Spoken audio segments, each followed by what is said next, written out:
What's up, guys? You're watching Spectre React, and today we're reviewing the seventh episode of Marvel's series What If, titled What If Thor Were an Only Child? Now, if I were to rate this episode in 3 words, I'd call it amazing. This is great. This was a great episode. I finally an episode like you can probably hear my smile. Like this was such a good one. Finally an engaging storyline, which is crazy. I mean, I'm wondering like why it took the writers and the team 7 episodes to get here, but I'm happy that the show is finally setting into the the vision that I had for it, actually giving what if scenarios that are compelling. Finally, it looks like there's gonna be a 2-3 part episode, which is the best thing ever. And so this episode is basically just like Thor without responsibility, without Loki, aka without responsibility to, as the Watcher said, to make life like interesting. Yeah, I like how like this honestly was like a very probable scenario. Like Odin, it was a surprising move for him to adopt Loki as a frost giant. So this is kind of showing the other side of that coin, which I appreciate. Yeah, and it's like it's engaging, especially because like Thor becomes this completely opposite, where it's just like duty, duty, duty for him right now, and in like the regular one, in the regular universe, and now all of a sudden he's just like, what if all of that was taken away? What if he wasn't forced to be the responsible one?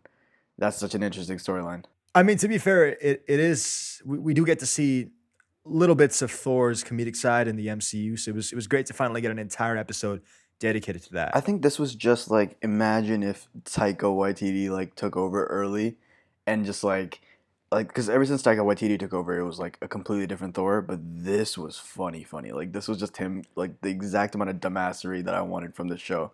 Not taking themselves too seriously, nothing like that.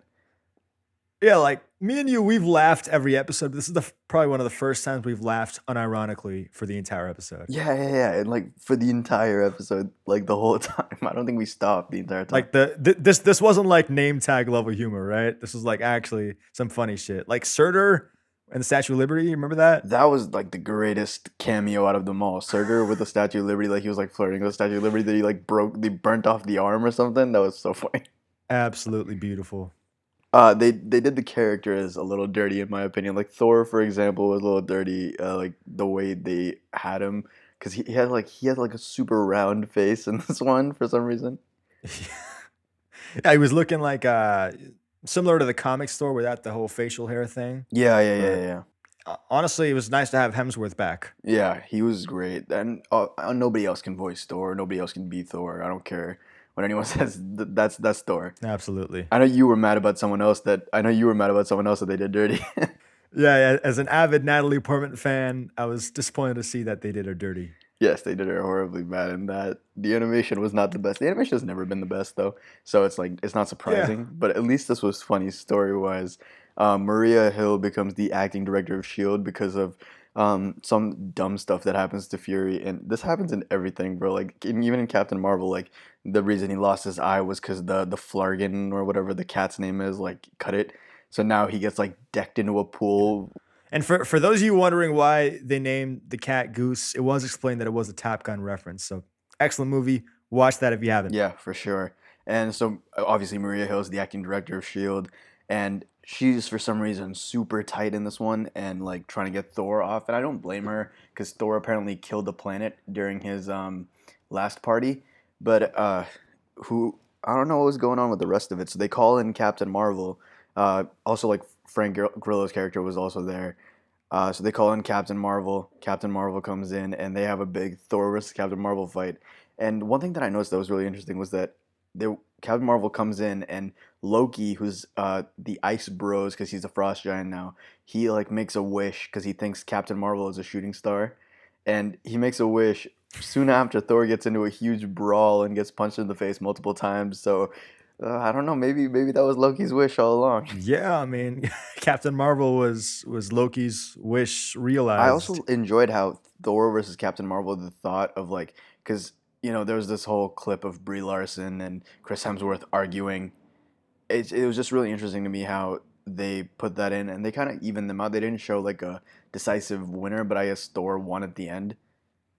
Yeah, but funny enough, Brie Larson didn't return for the part of Captain Marvel, and they had somebody else play her instead.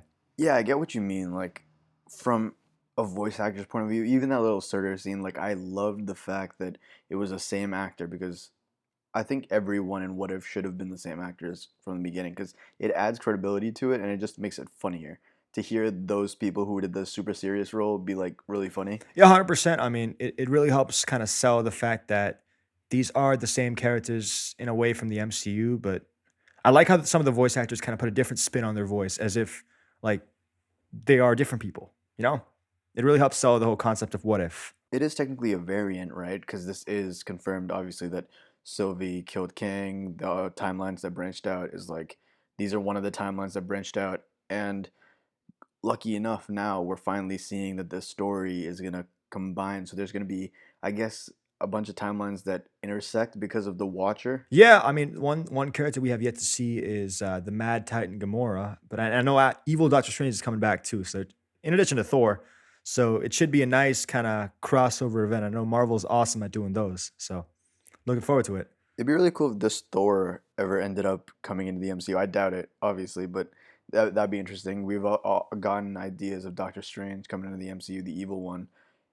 Is the Watcher finally gonna do something? Honestly, like I certainly hope so. I mean, I don't know. You're telling me about that MMO cinematic where he actually like he tries to whoop Doctor Doom and Doctor Doom actually whoops him. Yeah. So I think this was this thing I sent you yesterday, right? So there was the Marvel MMO. It was a really old, like 2000, I don't know, not really old actually. I think this was a few years ago, but I remember seeing the cinematic. There was only one cinematic worth watching, where it was just. And speaking of watching, it was like the Watcher was like giving this super long 3 minute speech of how he's been watching for centuries, and then he's like, "But I can watch no longer because Doctor Doom threatens to mess with the balance of the universe or something Yeah, like he that." finally got out of So spectate he mode. finally does something. Yeah, I mean, I do want to see the Watcher be like, all right, this is enough. I'm coming in. Like, what's his power level like? Can he actually do He's stuff? according to evil Doctor Strange, he was like of like God level. So who knows what he's gonna do? I But know, but like, if he was God level, why was he worried about interfering with this stuff? Because I mean, if I were the Watcher, I would exert my godlike powers to make everything right. well, because it's kind of like his whole point is to watch. Like I think that his existence was created to watch. He was created to be. I don't know. There must be someone above him.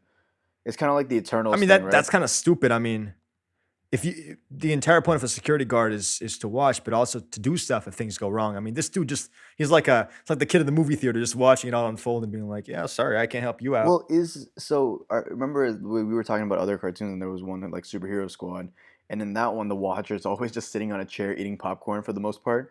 And so, like, because that's exactly what his character is. But is he like maybe there's someone above him, kind of like an Eternals thing? Because you know how Eternals is like we didn't fight Thanos because, and actually I have a problem with that statement as well, which I'll get into. Is like, but like in the Eternals, they were like Isan whatever said that they can't interfere because only with deviants they can interfere. Without if there's no deviant, they can't interfere. So like maybe there's someone telling the Watcher that you can't interfere, uh, unless maybe one of those like super godly beings that we have no idea about so far. I'd love to explore more of the cosmic hierarchy in the coming episodes, like kind of seeing who the Watcher's supervisors are, who's the CEO of this company, right?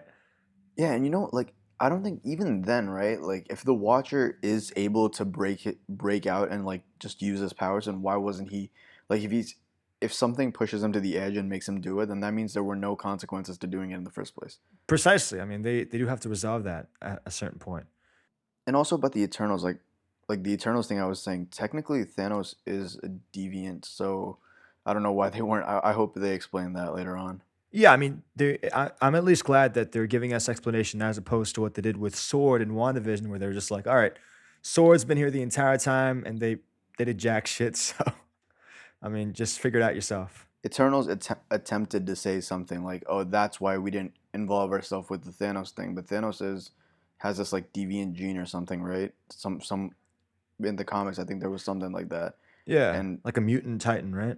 yeah, so why isn't he? Why wasn't that part of the deal? I don't know. Maybe Isan, they got to explain that part, anyways. 100%. Now let's get back on topic to what if. I speaking of Thanos, by the way, nice little segue. what will happen with my friend Zombie Thanos? I mean, they didn't mention, and by they I mean Doctor Strange and Thor, that zombies were involved in the future. So I think now because of Ultron Vision or whatever the case may, or whatever the dude is, he's like Vision but also Ultron. So I think with him, they're gonna combine all these storylines, which will be really cool to see, and hopefully, we'll get to see a little Thanos versus Ultron Vision. I would love to see that. Honestly, it'd be a nice callback to one of the most memorable moments in the MCU. And I'd love to see Paul Bettany. I mean, evil Paul Bettany was just, I mean, he was all over this show, right? And I'm not even talking about evil Paul Bettany with the whole WandaVision subversion thing. No, I swear to God, this is Paul Bettany walking in, and you're gonna be when he voices this. This is just he's walking into the MCU with like he's walking into the What If episodes with the full mind of like revenge because he's been killed off like what 6 times by the MCU.